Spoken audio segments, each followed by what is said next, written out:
When global leaders make headlines, nature often finds unexpected ways to join the story.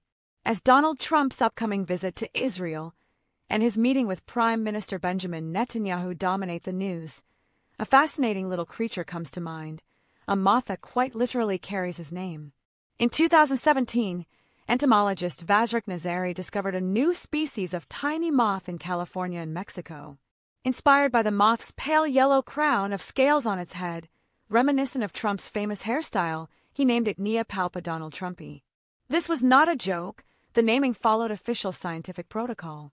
The idea was both to highlight the moth's distinctive look and to draw public attention to endangered habitats in which it was found.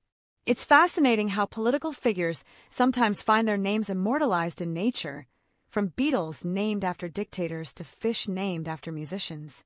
Trump's moth joins a long list of creatures linked to famous names. And now, as Trump arrives in Israel for what could be a historic visit involving hostages, deals, and diplomatic agreements, it's a perfect reminder of how global events and the natural world sometimes collide in unexpected ways. You might wonder, why does naming a moth after a political figure matter? Scientific names aren't just labels, they're a way to document biodiversity and highlight ecosystems under threat. Neopalpa Donaldtrumpi lives in fragile desert habitats that are increasingly endangered. By giving it a high-profile name, researchers hope to attract attention to conservation efforts.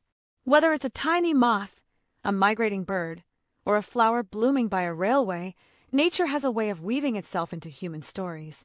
As Israel prepares for high-level meetings, this unusual moth is a gentle reminder of the wider world that exists beyond politics, delicate, surprising, and worth noticing.